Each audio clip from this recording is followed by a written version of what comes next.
День за днем корреспонденты нашего телеканала следят за всем, что происходит у нас в республике и за ее пределами. И сегодня, подводя итоги этой недели, мы расскажем вам о самых главных ее событиях. Вы смотрите программу «Якутия. День за днем», в студии Надежда Саханская. И вот о чем мы расскажем в ближайший час. Новоселье на этой неделе сразу справили две образовательные организации. Открыты новые школы в Намском и Хангаласском улусах республики.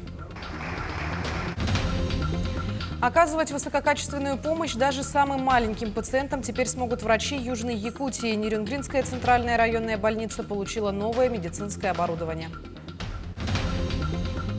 Научиться управлять беспилотником, а также программировать их и моделировать могут ленские школьники. Расскажем, чему учат школьников.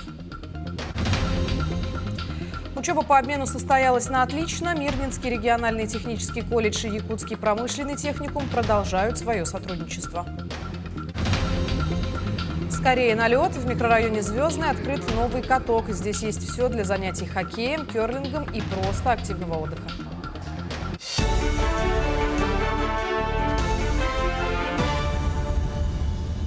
Начнем наш выпуск с темы образования. Так, на этой неделе Якутск стал центром притяжения учителей и экспертов в сфере педагогики на традиционном январском совещании работников образования. Главной темой стала модернизация. Все для того, чтобы поднять уровень образования на еще более высокий уровень. Подробнее расскажет Даяна Федорова. В Якутии наблюдается снижение числа выпускников, сдающих математику, физику и информатику. Через некоторое время промышленность и креативная экономика могут остаться без кадрового обеспечения.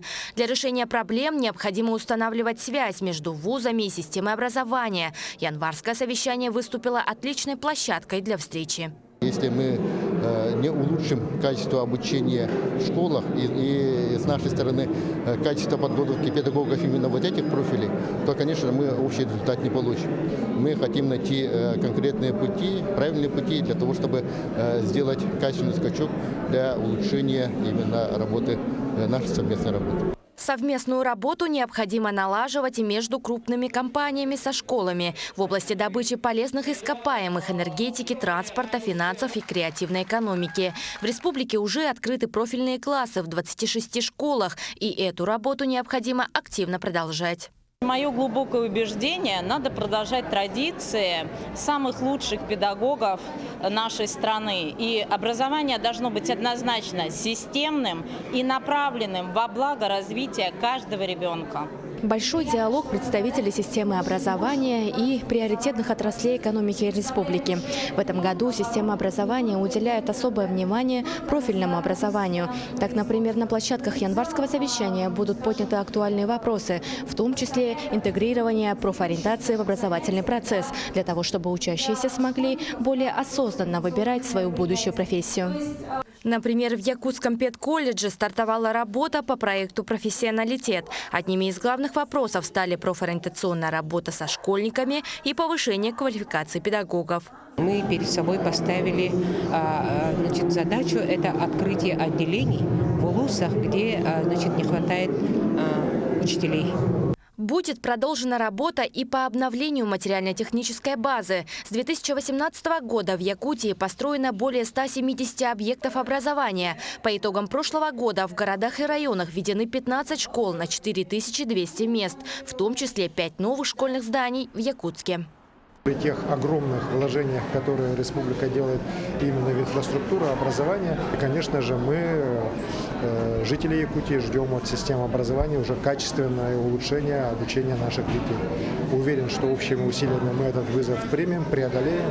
На полях январского совещания педагоги выслушают экспертов и обменяются мнениями на 59 площадках, по итогам которых будут выработаны рекомендации для дальнейшей работы. Все для того, чтобы образование в Якутии стало еще более качественным и доступным для всех детей региона. Даяна Федорова, Семен Семенов, Якутск. В рамках январского совещания работников образования состоялась и проектная сессия. Ее посвятили составлению региональной модели индивидуальных учебных планов. Применение индивидуального учебного плана особенно актуально в нашей республике, где немало сельских школ с минимальным количеством учащихся. Опытом успешного использования подобных планов делятся учителя Покровской, Сотинской, Хатылынской школы и Маинского лицея.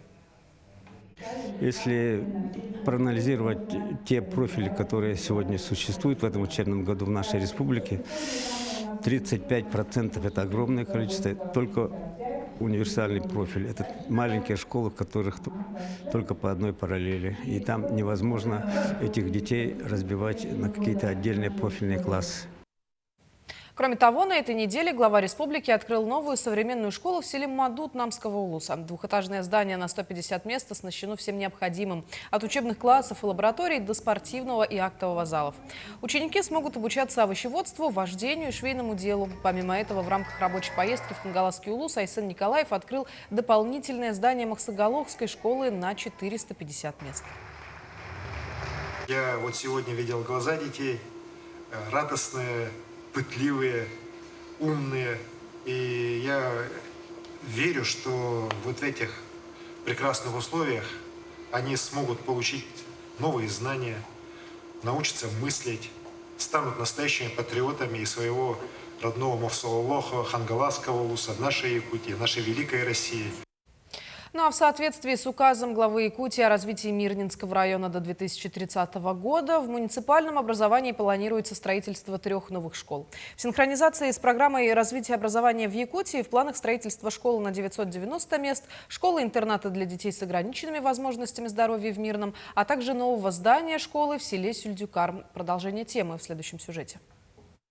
Школа села Сюльдюкар была построена в 1967 году. Сегодня школа является этнокультурным центром изучения эвенкийской культуры.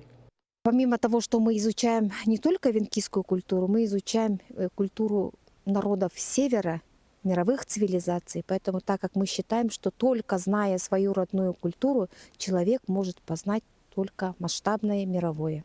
Несмотря на все усилия по ремонту и поддержанию в приемлемом виде старого здания, поселку нужна новая школа. На прошлой коллегии в 2024 году было запланировано строительство теплой галереи, соединяющей здание основной школы и здание пищеблока. Но в этом году на коллегии принято решение о том, что подача проектно-сметной документации на строительство новой школы. Сегодня уже планируется разработать проект новой школы на 50 мест. Техзадание на объект, по информации коммунального строительного управления, уже готово. Целесообразно строить новую школу в каменном исполнении. У нас сейчас на данный момент в селе Сюльдюкар единственная в Мирнинском районе школа в деревянном исполнении. Поэтому главой принято решение все-таки идти таким направлением, построить новую, хорошую, капитальную школу, чтобы обеспечить село нормальными условиями для образования детей. В 2018 году в Сюльдюкаре был введен новый спортивный зал, но, к сожалению, в 2021 году его пришлось закрыть и разобрать из-за того, что попался недобросовестный застройщик. В связи с этим в прошлом году был объявлен конкурс по реконструкции зала. У нас был объявлен аукцион на проектную сметную документацию по ремонту спортивного зала, но, к сожалению, попался нам тоже недоброкачественный подрядчик из города Воронеж, Резинотехинвест. С ним пришлось расторгнуть договор, поэтому вот теперь решено в 2025 году будем объявляться. Сегодня это единственная деревянная школа в Алмазном крае, где нет даже собственного спортзала. В межсезонье дороги в поселение закрывают. Но, несмотря на трудности, учебное заведение входит в десятку лучших малокомплектных школ Якутии. Усердие учителей и ребят и к стремлению к познаниям позавидуют многие. А какие могли быть горизонты, если бы все условия отвечали стандартам образования? Анна Васильева, Мирный. Другое обновление происходит в Южной Якутии. Нерюнгринская центральная районная больница получила новое медицинское оборудование в рамках федеральной благотворительной программы «Русгидро. Рожденной энергией». Теперь Нерюнгринский роддом оснащен современной открытой реанимационной системой для новорожденных. В роддоме побывала и наша съемочная группа.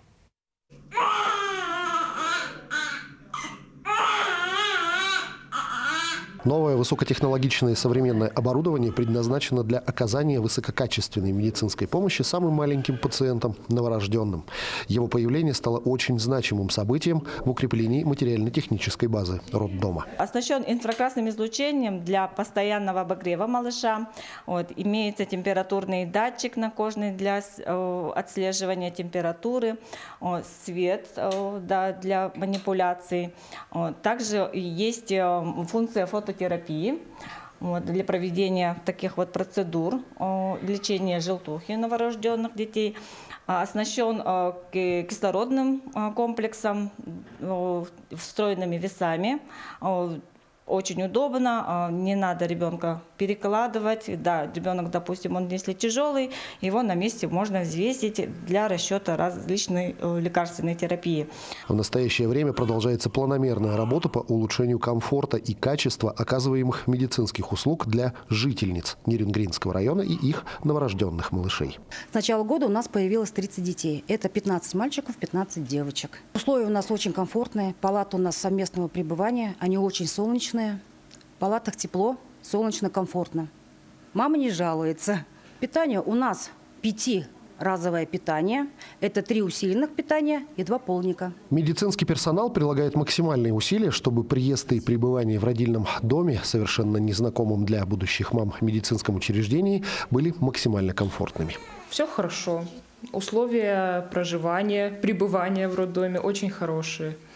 Остается только наслаждаться материнством и выполнять все необходимые манипуляции.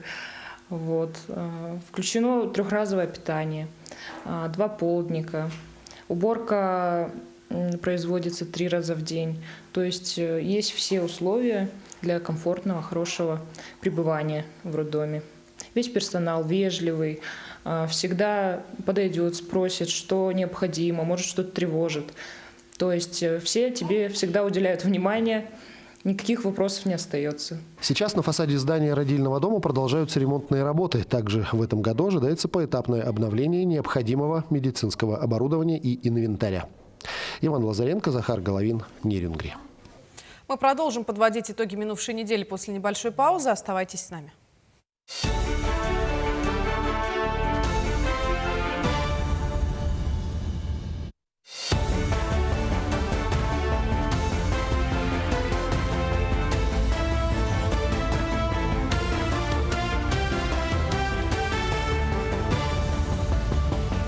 Вы смотрите программу «Якутия. День за днем». Мы продолжаем.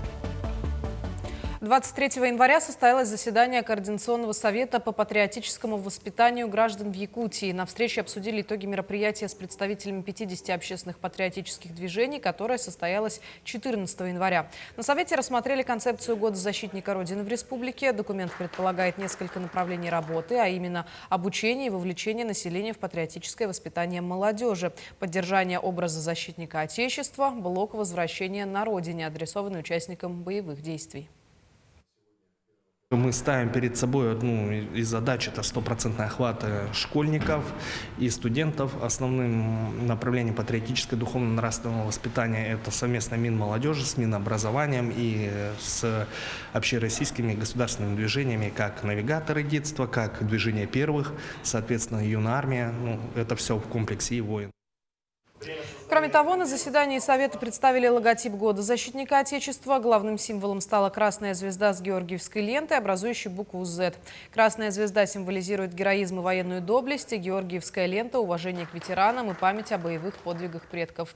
Буква «Z», ставшая неофициальным символом поддержки российских военнослужащих, подчеркивает единство и стойкость защитников страны. Логотип будет использоваться на всех мероприятиях Года защитника Отечества в Якутии. А тем временем в республику прибыл вечный огонь. Арктическая экспедиция добралась до нашей республики. Специальный борт МЧС России доставил лампаду с вечным огнем. Экспедиция «Эстафета памяти», приуроченная к 80-летию Победы в Великой Отечественной войне, прибыла уже в Татинский район. Подробности у наших коллег.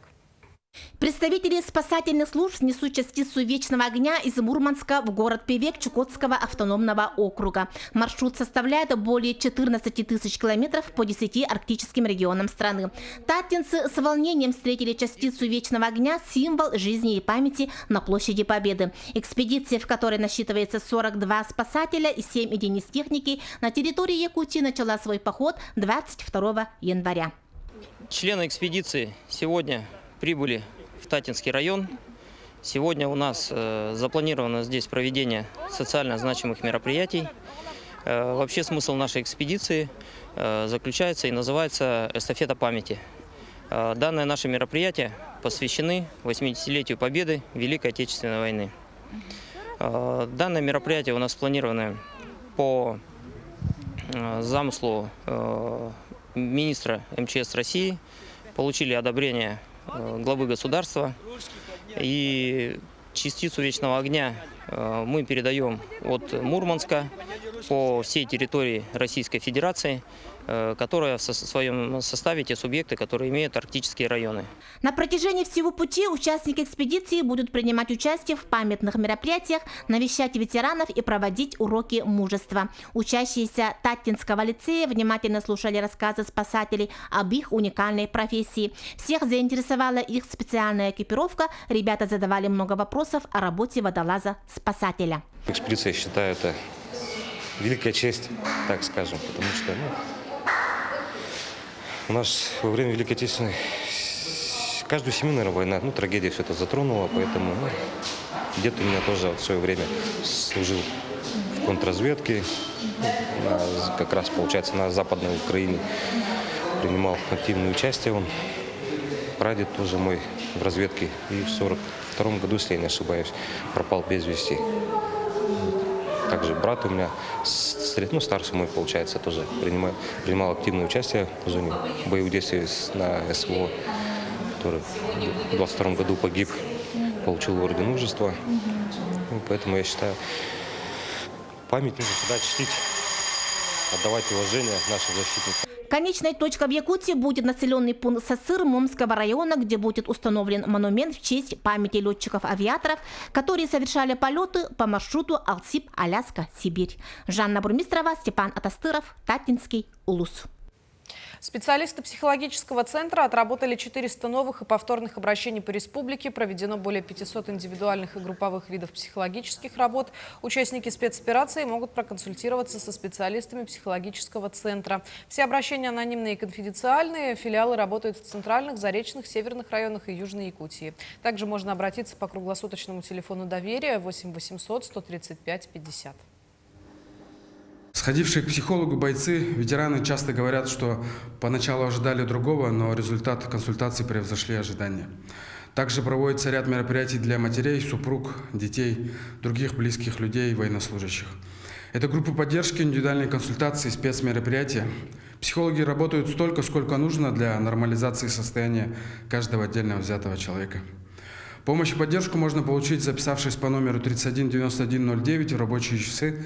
По номеру также можно узнать контакты наших филиалов в районах. Сохранить память для будущих поколений можем только мы сами. Национальный архив начал сбор документов об участниках СВО. Причем уже есть первые результаты. Как попасть в историю, расскажет Вероника Таюрская. С 2024 года архивы регионов объявили о сборе документов о специальной военной операции. Инициатива по созданию архива документов об участниках СВО исходила от комитета родителей солдат и матросов. С того же времени фонды взаимодействуют с министерствами, включая Министерство здравоохранения и Министерство труда. Документы от участников и от семей и любых других людей мы принимаем, естественно, на бумажном носителе. Мы принимаем подлинники документов, принимаем документы по заявлению. В заявлении обязательно указывается адрес человека, фамилия, имя, отчество, естественно, да. Также указываем, какие документы мы сдаем. То есть обычно это документы, личные документы бойца. Это вот какие-то свидетельства, наградные документы, да, военные билеты и так далее. Также принимается переписка, то есть бойца с родными там, или еще с кем-либо. Да. Также принимаются обращения граждан, какие-либо, которые были по СВО, фотографии. Архивы уже начали работать как с бывшими, так и действующими военнослужащими, сотрудниками частных военных компаний, добровольцами и их семьями. Как признаются бойцы спецоперации, за период службы у них скопились фотографии, с которыми они с удовольствием поделятся с архивами. Да, фотографировались, да, обязательно. Вот, товарищи боевые были из Якутии, были много-много очень ребят. У нас отряд «Тайфун» был. Приморский край, Сахалин, Магадан и Якутия были. Вот эта группа, северная часть. Создали отряд «Тайфун», вот я в нем участвовал. Да, могу передать в архив, если что, фотографии. Ну, некоторые фотографии могу передать. Сотрудники Национального архива республики отмечают, что обратиться могут как участники СВО, так и их родные, а также другие неравнодушные граждане. Для этого можно подойти в любой архив Якутии. Сохранение памяти и подвигов необходимо для патриотического воспитания будущих поколений. Вероника Таюрская, Екатерина Амосова, Георгий Григорьев, Якутск. Научиться управлять беспилотником, а также программировать их и моделировать могут ленские школьники. В кружке «Квадрокоптинг» оборудован специализированный технический класс. Главная цель педагогов – сделать отрасль беспилотных авиационных систем популярнее. Уже сейчас есть дефицит специалистов, при этом спрос на них будет только расти. Дроны нужны аграриям, спасателям в дорожном строительстве и возведении зданий. Чему учат школьников, узнавали наши коллеги. Сегодня у ребят практическое занятие. Проходит оно в классе. Обучение работе с беспилотниками проводится на компьютерном симуляторе. Обучающиеся выбрали профиль со своим квадрокоптером и оттачивают навыки пилотирования на FPV-дроне. Процесс, видно, сразу затягивает. Юноши увлеченно выполняют задания. В начале учебного года мы летали на дронах именно начального уровня, то есть чтобы дети поняли, что это такое. А после чего мы именно приступили, проходим полеты на симуляторах, именно подготовку на полеты для FPV-дронов. Владислав Хрущев посещает кружок с момента открытия. Парню нравится. Управлять беспилотником он уже хорошо умеет. Сегодня быстро справился и с заданием на симуляторе, показав отличный результат. Надо научиться понять, как управлять с пульта. Так-то несложно, просто надо научиться. Набираем можно скорость, высоту, вот это вот... Линия, которая на экране, это горизонт. Тут дрон может повреждаться, очень хороший симулятор. Чтобы получить допуск к полетам на настоящем FPV-дроне, мальчикам нужно сначала сдать норму времени на симуляторе. Из 10 обучающихся он есть пока у 5. Пока что еще все тренируются и пытаются побить рекорды. Какие сложности на симуляторе? Сложности в том, что очень сложное управление. После демонстрационных полетов самые смелые могли попробовать свои силы в пилотировании уже не виртуального, а настоящего квадрокоптера. Этот этап самый сложный и волнительный. Пусть не у каждого из ребят пока получается грамотно пилотировать машину, но появляется цель, которую при желании он может достичь. Практические занятия у ребят проходят в актовом зале. Управлять дроном занятие не из легких. Усложнено оно еще и тем, что сначала нужно пролететь вот через такие ворота, а после еще сделать вираж змейкой. На трассу ребята вывели одновременно 6 дронов. Над нашими головами зажужжали инновационные аппараты, готовые к преодолению поставленных задач. Юноши управляли квадрокоптерами с осторожностью, аккуратно преодолевая препятствия. Кто-то на первых уже минутах терял управление машиной и падал, а кто-то без ошибок проходил трассу до конца. Сначала надо было его откалибровать и взлететь на достаточную высоту. Это несложно, но посадка на какое-нибудь место, то это уже сложновато. Обучающиеся в прошлом году приняли участие в соревнованиях. Они проходили в 3 этапа. Первый этап – блиц-турнир, второй – практический, третий – заключительный. Это прохождение трассы на время. Давали листочки, говорили часть FPV-дрона, и нам нужно было сказать, что это часть и что она делает. Потом уже мы летали. Дети заинтересованы новым направлением обучения. Многим ребятам родители приобрели уже свои дроны. Я летом летаю на нем и на своей территории и смотрю за птицами.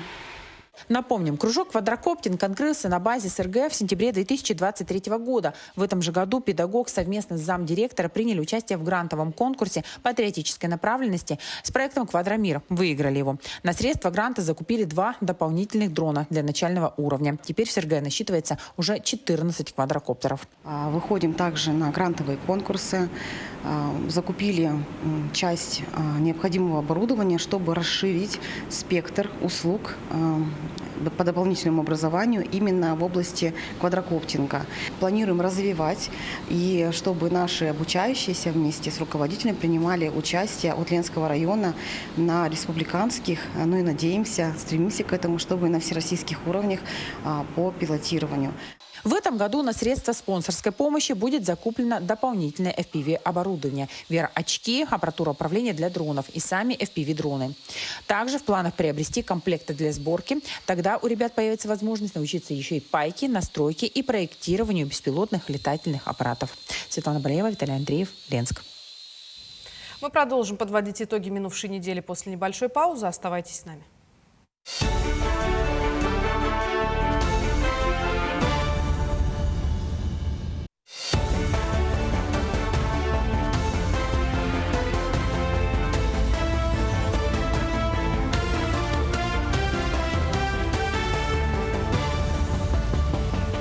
Вы смотрите программу «Якутия. День за днем», и мы продолжаем. В Москве объявили победителей Всероссийской премии добрых дел «Сможем вместе победить». Волонтеров и добровольцев наградили в торжественной обстановке. Церемония прошла в Музее Победы.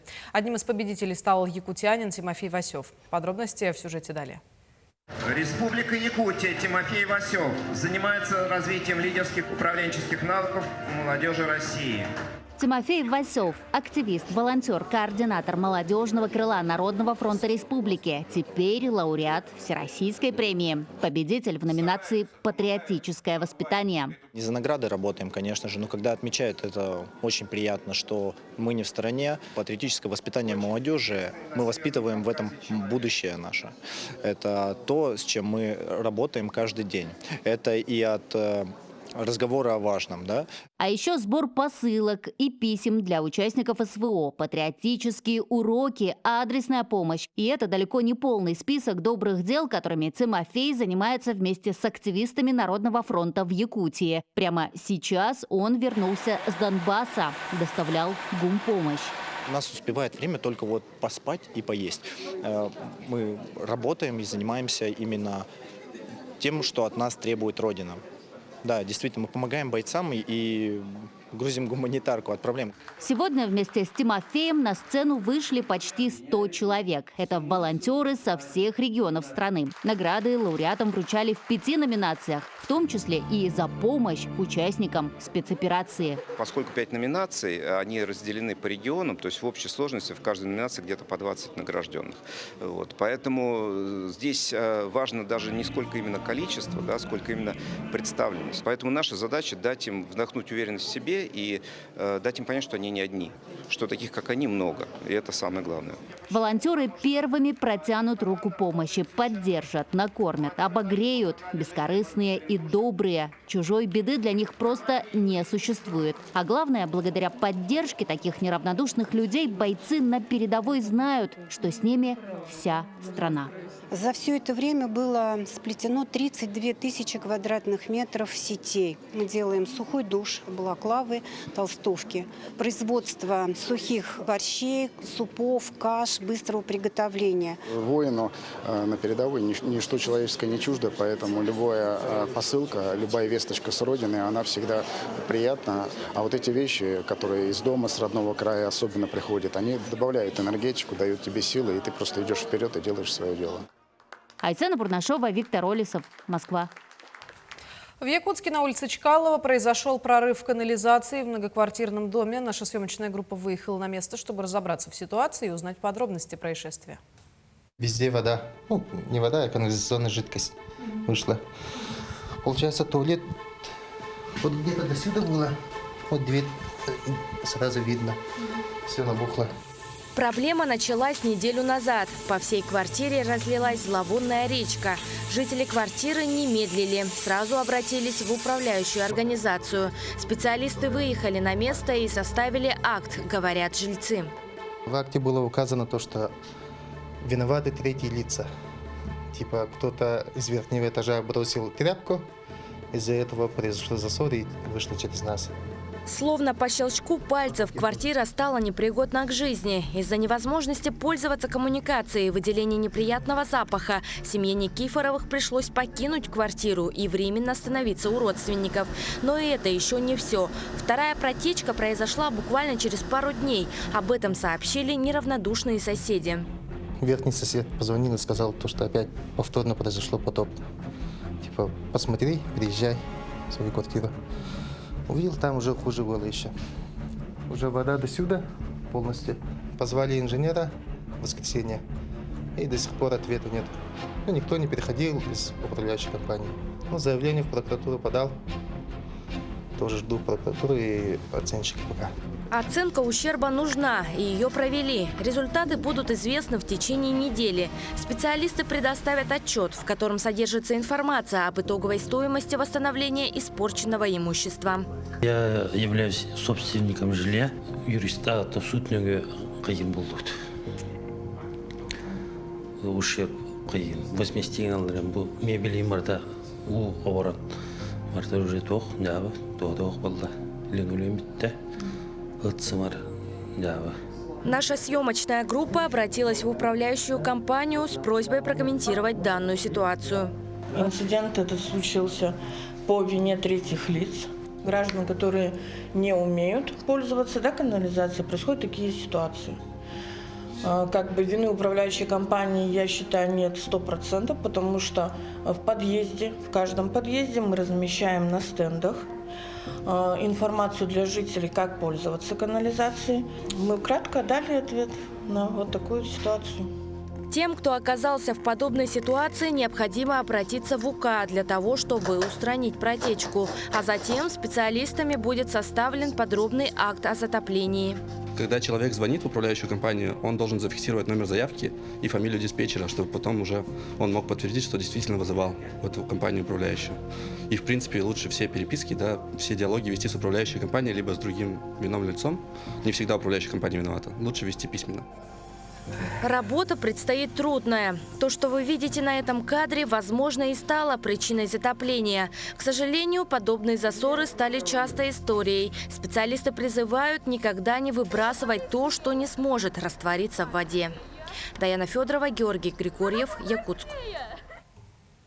Об их работе мало кто говорит, но от нее напрямую зависит качество жизни каждого горожанина. На днях глава Якутии Айсен Николаев отметил их оперативность, смекалку и вовлеченность в проблемы родной республики. Сарглана Неустроева встретилась со специалистами коммунальной службы Якутска, чтобы узнать, что скрывается за рутиной настоящих профессионалов.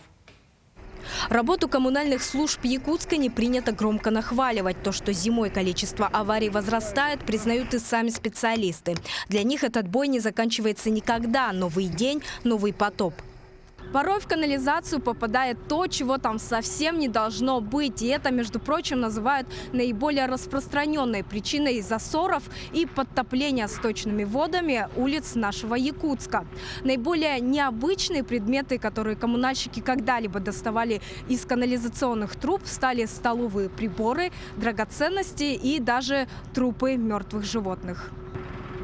Ну вот у нас приезжали подрядчики, вот они промывали, вот они да, действительно находили там золотые изделия, да. Бросают и бытовые отходы, и салфетки влажные, грубо говоря, в унитаз. При этом все недовольство жителей по поводу образовавшейся посередине улицы пахучей лужи работяги принимают на себя. Тут и случайный прохожий что-то выскажет, и активный пользователь сети озвучит свою позицию. К такому коммунальщики относятся спокойно. Я понимаю, это горожанам неудобно, да, наледи, да, течи, разливы, все понимаю, да, запах, конечно, да, но люди всех тонкостей не понимают, а эта работа, это трудоемкая, очень трудоемкая работа это. Тут люди нужны именно руками, они должны работать. Сам Нургун Алексеев по образованию вообще врач. Раньше работал на скорой, выходил в ночные дежурства, но быстро понял, что профессия эта не для него. Тогда он отучился на сантехника и со временем дослужился до должности начальника. Мужчина признается, коммунальщиком он стал точно не по зову сердца. Просто так сложились жизненные обстоятельства, как и у большинства его коллег. Работа, она везде работа. По зарплате, удовлетворительно. Конечно, скажем, мы не миллионеры, жить можно. Кто-то должен выполнять эту работу, кто-то должен это делать. Есть в службе и текучка, как и в большинстве рабочих профессий. Но несмотря на это, со временем здесь сформировался небольшой костяк опытных специалистов. Их немного, всего 5 человек, не побоялись ни грязи, ни изнурительного труда. И уже несколько лет стоят на страже городских артерий. Светлана Неустроева, Стас Потапов, Якутск. 13 молодых людей в этом году пополнили ряды студентов Мирнинского регионального колледжа. Благодаря сетевому взаимодействию Якутского промышленного техникума и с Мирнинским регионально-техническим колледжем осенью студенты начали обучение по специальности техническое обслуживание и ремонт двигателей, системы, агрегатов автомобилей в стенах техникума и со второго полугодия продолжили обучение в Мирнинском районе. Подробности далее. Главной кузницей кадров для Западной Якутии является Мирнинский региональный технический колледж, который готовит специалистов для промышленных компаний практически всей Вилюйской группы районов. Но возможность колледжа, как и в других учебных заведениях в районах Алмазной провинции, недостаточно для открытия всех потребностей предприятий. Для этого разработали систему сетевого профессионального образования, в рамках которой образовательные учреждения среднего профессионального образования теперь будут тесно взаимодействовать между собой. Группа по сетевому взаимодействию с Якутским промышленным техникумом. Вообще вся эта идея образовалась совместно с колледжем и Айхальским ГОКом. Непосредственно есть потребность у структурных подразделений компании именно по данному направлению. Соответственно, пилотным проектом как раз у нас выступил Айхальский ГОК, который готовит в дальнейшем предоставлять свои производственные мощности как раз для прохождения практических занятий, и в дальнейшем, естественно, производственная практика и трудоустройство последующее. Популярная рабочая профессия – это гарантия быстрого трудоустройства и стабильного заработка. К примеру, хороший слесарь по ремонту автомобильной техники сможет всегда и везде найти работу. Прошлой осенью Артур Семенов из Среднеколымска после завершения учебы в школе вступил в ряды абитуриентов. Уже сегодня, успешно завершив первоначальную теоретическую подготовку, приступил к обучению в городе Мирном. Я, по сути, сам, в принципе, выбрал эту профессию, так как тоже планировал сначала пойти на слесаря, но и решил именно пойти в Алрос, а там посмотреть. А там несколько профессий сразу дают. Думаю, почему бы и нет. Все устраивает. Тут с одногруппниками весело. Учиться тут все есть, все, что надо. Общежитие хорошее, учителя, преподаватели, куратор хороший. На сегодня 13 студентов уже активно влились в учебный процесс, где их впереди ждет большое количество практики. Активно вступили сразу в работу, много вопросов, готовые, тетради все с собой есть, лабораторную работу эту спрашивают, переделываем. Молодцы, с хорошим настроем приехали. Я думаю, что у них все получится. Они вопросы задают, как в городе Мирном тут. И ходили на экскурсию, они, правда, уже посмотрели все. Им очень нравится, но я считаю, что все хорошо у них, нормально будет, все хорошо. Стоит отметить, что колледж полностью обеспечивает вновь прибывших студентов вплоть до оплаты проезда. К тому же, по завершении учебы ребята бонусом могут получить водительские права категории Б и С. Сюда мы приехали раздельно, некоторые на самолете, некоторые на такси. Я сам на такси приехал. В общем, деньги на проезд сам МРТК выделил по нашей просьбе. Приехали мы в общежитие, по-быстрому нас заселили. Заселили нас на 8-й этаж, в принципе, все чисто, устраивает. Такой опыт должен увеличить количество и качество выпускаемых специалистов, которым гарантировано трудоустройство. А особенности обучения позволят сократить сроки подготовки и адаптации на рабочих местах. Ведь комфортнее пойти трудиться туда, где уже есть знакомые обязанности и коллектив. Анна Васильева, Якутия. День за днем. Продолжим подводить итоги уходящей недели. Оставайтесь с нами.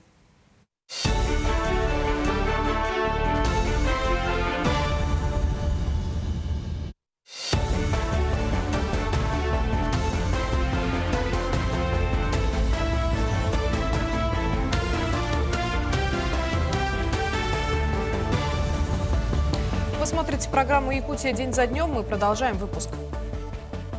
В микрорайоне Звездный состоялось долгожданное торжественное открытие крытого катка. Объект построен в рамках нацпроекта «Демография». Это первый в Якутии спортивный объект со специализированной дорожкой для керлинга. Подробнее об этом в следующем сюжете.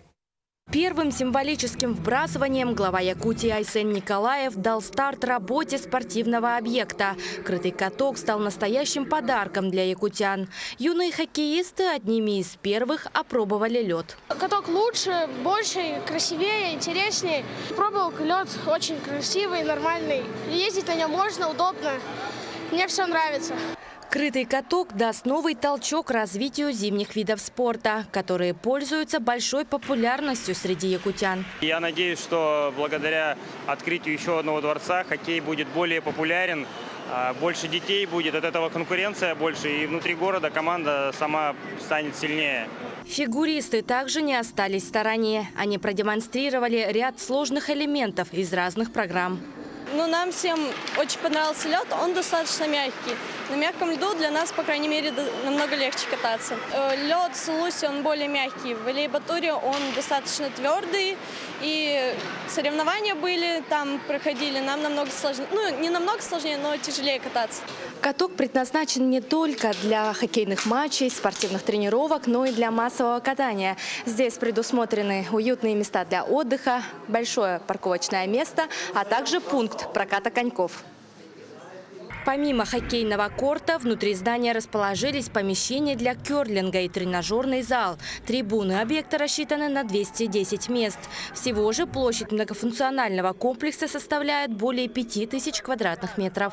Уникальность этого объекта в том, что мы давно хотели развивать керлинг в нашей республике. И здесь будет первая дорожка по виду спорта керлинг. Комплекс будет дооснащен современным оборудованием. Глава республики не только поздравил коллектив нового объекта, спортсменов и жителей микрорайона с открытием, но и подарил сертификат на приобретение спортинвентаря. В новом комплексе будут проводиться занятия для детей по 8 дисциплинам. Также зал игровой будет, это волейбол, футбол, бокс и вольная борьба.